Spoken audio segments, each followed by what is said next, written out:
Bonjour, on a vu dans la vidéo précédente que le processus comptable comprend les éléments suivants. Donc, on passe d'un fait réel qui est matérialisé dans des pièces justificatives.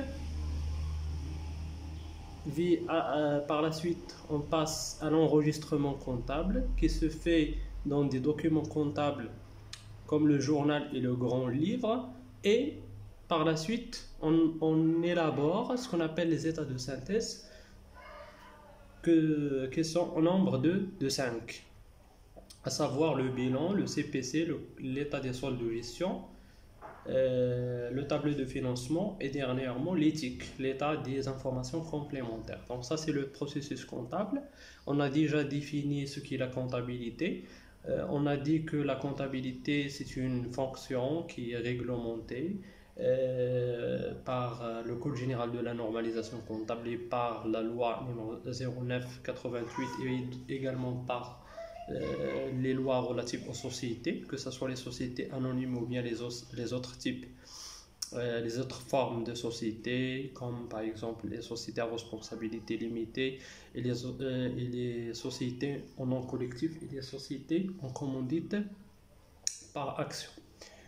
Donc pour ce qui nous intéresse, c'est qu'on va attaquer dans cette vidéo l'enregistrement comptable, parce que pour établir les états de synthèse qui représentent le produit final de la comptabilité, on est obligé de passer par l'enregistrement comptable. Donc dans cette vidéo, on va voir comment enregistrer les faits réels en comptabilité.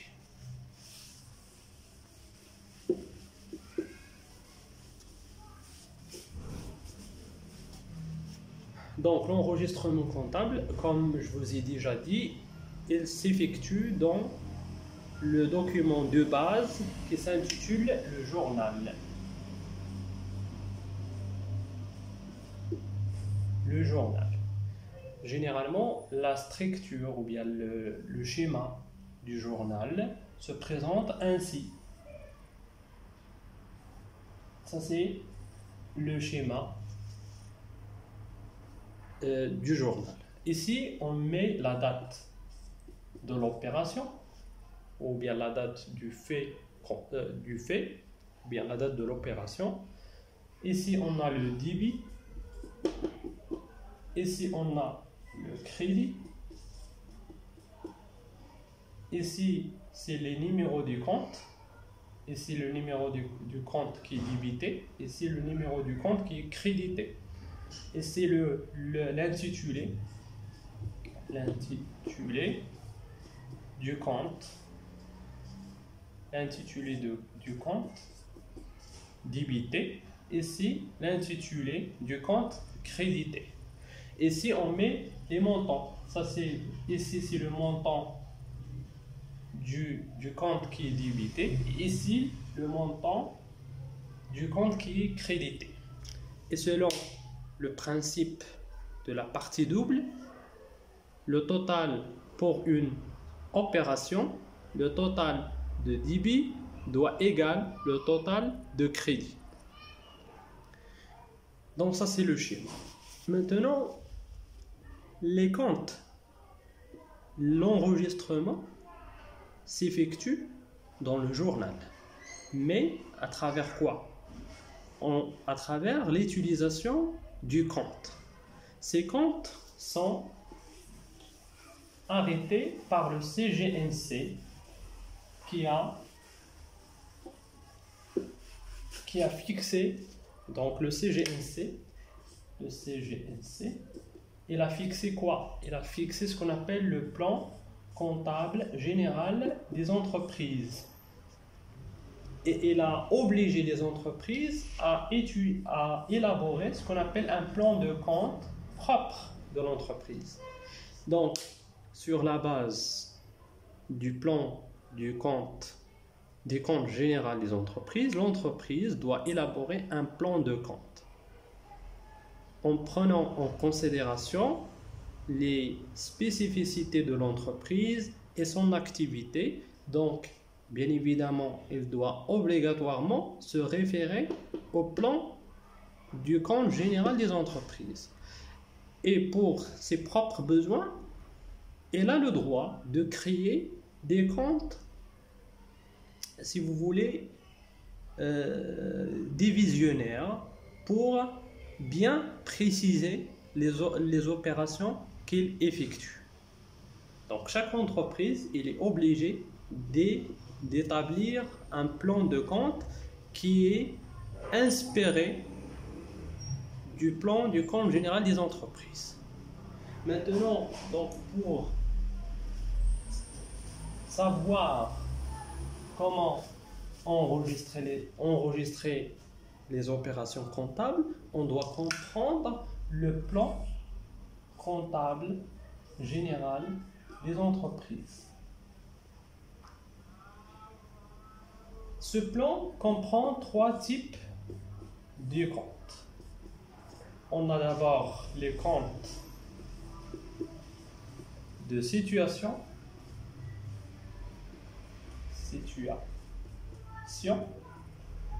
On a des comptes de gestion. Et on a dernièrement des comptes spéciaux.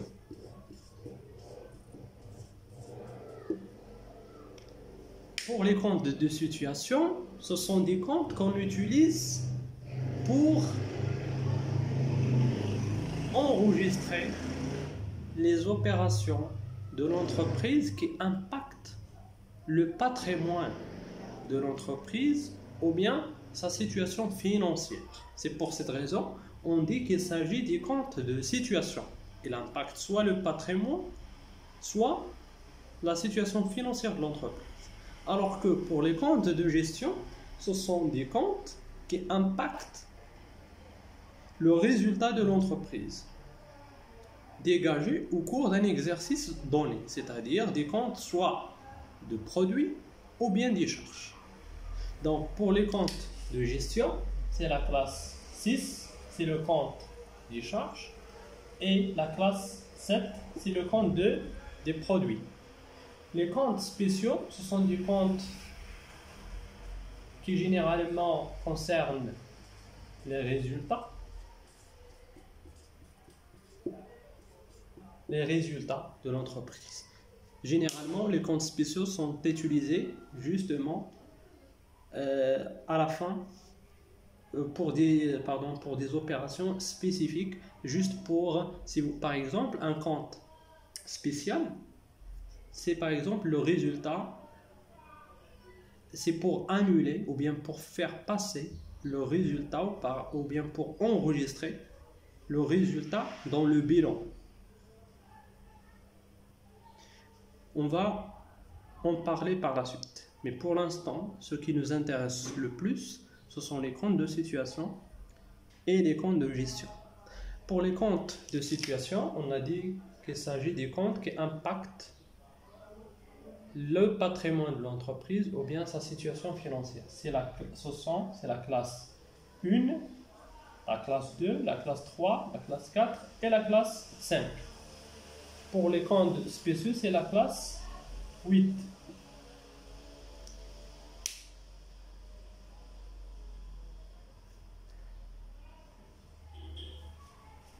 Maintenant, on va essayer de comprendre et d'étudier le contenu de chaque compte. De chaque classe.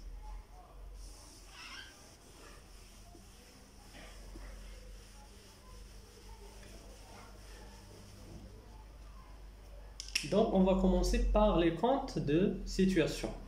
Donc, les comptes de situation, on a dit que c'est la classe 1. La classe 1, c'est le financement permanent. Financement permanent. La deuxième classe, c'est l'actif immobilisé. La classe 3, c'est l'actif circulant. La classe 4, c'est le passif circulant. Et la classe 5, c'est ce qu'on appelle la trésorerie. La trésorerie. Donc, ce sont les comptes de situation. Les comptes de situation, généralement, sont répartis en deux volets. On a d'une part, on a l'actif et d'autre part, on a le passif. Donc la classe 1 avec la classe 4, avec une partie de la classe 5, constitue le passif. Et la classe 2 et la classe 3 et une partie de la classe 5 constitue l'actif.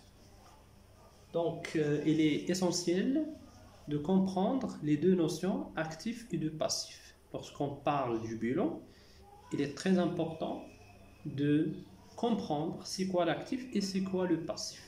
L'actif, c'est tout ce que l'entreprise possède. De manière très simple, c'est tout ce que l'entreprise possède. C'est-à-dire, par exemple, les moyens de production. C'est juste le patrimoine de l'entreprise. C'est-à-dire, les moyens de production, à l'exclusion des moyens humains, les moyens humains ne figurent pas dans l'actif, même s'ils représentent des moyens de production. Les moyens de production, c'est-à-dire par exemple les matériels, les immobilisations, tout ce qui est nécessaire pour la fabrication du produit ou bien pour la réalisation de l'activité de l'entreprise. Non seulement les moyens de production, mais également dans l'actif, il y a tout ce que l'entreprise possède.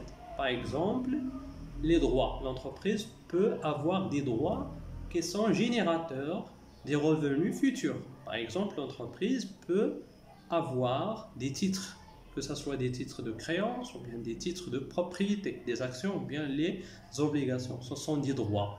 Donc les titres, ce sont des droits qui permettent à l'entreprise de générer au futur des revenus. Donc c'est un actif, c'est un élément du patrimoine. On a également les créances. Les créances, ce sont des entrées d'argent futur. Donc c'est quelque chose qui a de la valeur pour l'entreprise. Donc c'est un actif parce que c'est un élément du patrimoine de l'entreprise. Les stocks, l'entreprise, généralement, ne vend pas directement les produits qu'il fabrique, mais il doit les conserver un certain nombre de jours pour les vendre par la suite, surtout pour les entreprises industrielles. Donc, les stocks sont des éléments du patrimoine de l'entreprise. Ce sont des éléments qui ont de la valeur et donc, ils constituent un actif pour l'entreprise. Et dernièrement, les disponibilités, c'est-à-dire l'argent que l'entreprise possède, que ce soit dans sa caisse, que ce soit dans sa banque, elle représente un élément du patrimoine de l'entreprise, donc il s'agit d'un actif. Pour le passif, maintenant, c'est tout ce que l'entreprise doit au tiers, y compris les actionnaires. Donc, on distingue, ou bien autrement dit, le passif peut être défini soit comme tout ce que l'entreprise doit au tiers, ou bien il peut être défini autrement, c'est toutes les ressources qui ont permis à l'entreprise de financer son actif. L'entreprise possède un patrimoine. Comment ce patrimoine il est financé? Est-ce qu'il est financé par les fonds propres de l'entreprise? Est-ce qu'ils sont financés? Est-ce que cet actif il est financé par les dettes? Est-ce que les dettes, est-ce qu'elles sont d'exploitation ou bien est-ce qu'elles sont à long terme? Donc, tout ce que l'entreprise doit au tiers constitue un passif. Et la différence entre l'actif et le passif donne ce qu'on appelle l'actif net. D'accord? C'est-à-dire le reste, l'actif net.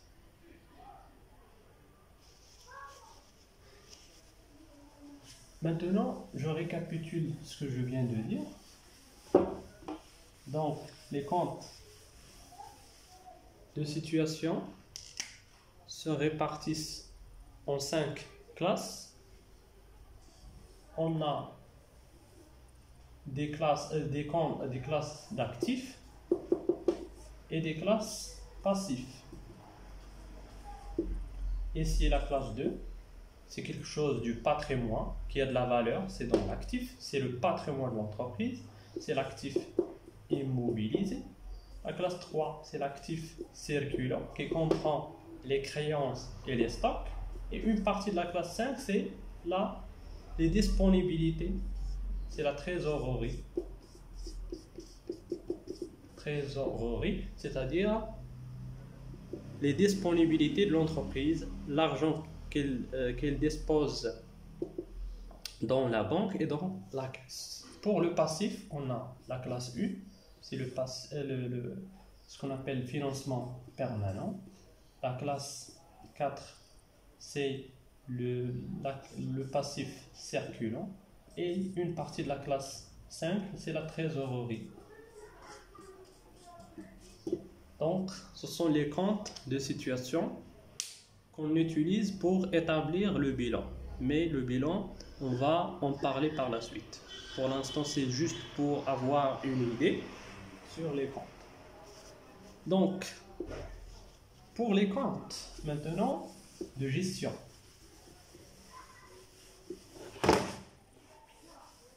Pour les comptes de gestion, on a la classe 6 et on a la classe 7. La classe 6, ce sont les charges. Pardon, ici, c'est les charges. Ici, on a les produits. Les charges et les produits, d'après le Code général de la normalisation comptable et d'après, bien évidemment, en particulier, le plan général des entreprises, se répartissent en trois niveaux. On a les charges d'exploitation, on a les charges financières et on a dernièrement les charges non courantes. Pour les produits, on a la même chose, les produits d'exploitation, on a les produits financiers et on a les produits non courants. Donc ça, c'est la structure de la classe 6, c'est la structure de la classe 7. Donc les comptes de gestion ne permettent de déterminer le résultat de l'entreprise. Donc les comptes de gestion sont utilisés pour élaborer ce qu'on appelle le CPC.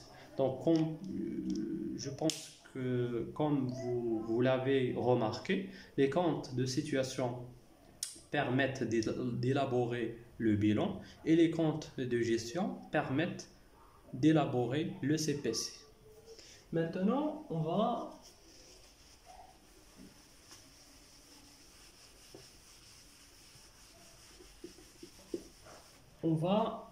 voir un peu l'actif immobilisé et l'actif circulant. La classe U2, la classe 3. Les deux représentent le patrimoine de l'entreprise. Mais la question qui se pose, quelle est la différence entre l'actif immobilisé et l'actif circulant?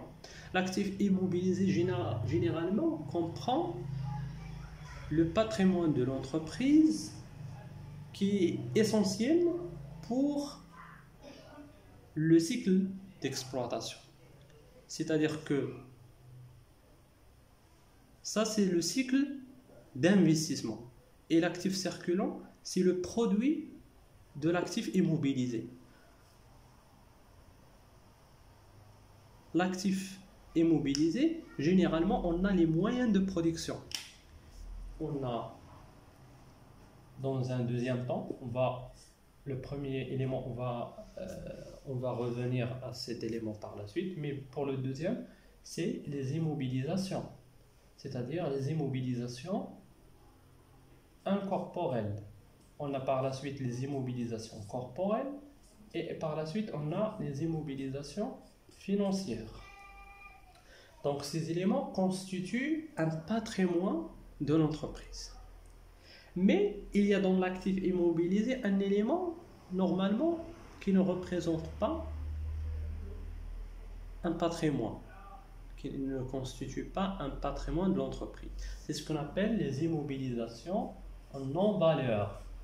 Ces immobilisations en non-valeur, généralement, juste des comptes qu'on utilise pour répartir. Il s'agit d'une technique comptable. Ce n'est pas quelque chose qui est vrai, mais juste une technique comptable qui permet à l'entreprise de répartir plusieurs charges, ou bien pour répartir des charges sur plusieurs exercices. Donc, les immobilisations en non-valeur ne sont pas des éléments du patrimoine. C'est juste un compte qu'on utilise pour répartir des charges sur plusieurs exercices. On va en parler par la suite, mais pour l'instant, je vous donne juste l'essentiel. Pour l'actif circulant, c'est tout simplement ce que l'entreprise possède, mais qui va disparaître à court terme de l'actif. Ce sont les stocks et ce sont les créances.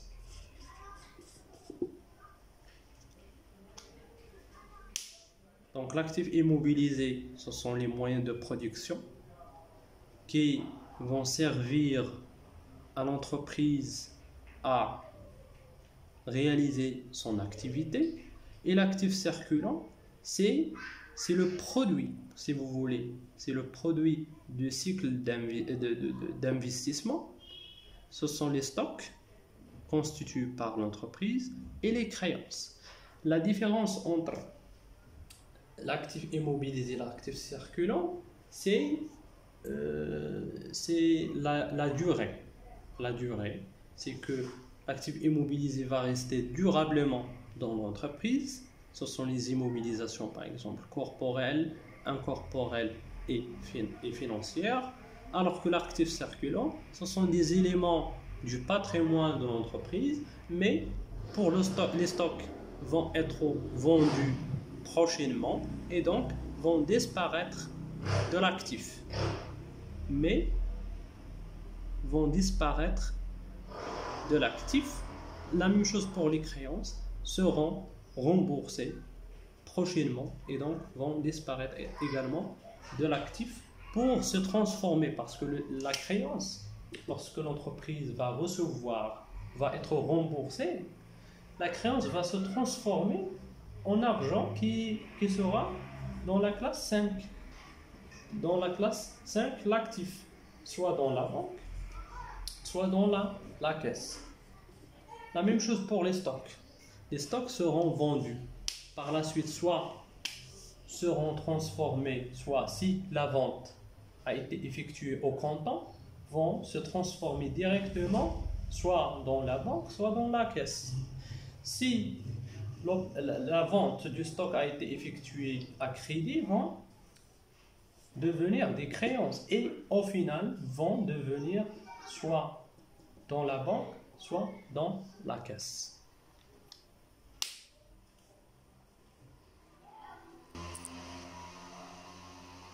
Pour le passif, on va en parler dans les prochaines vidéos.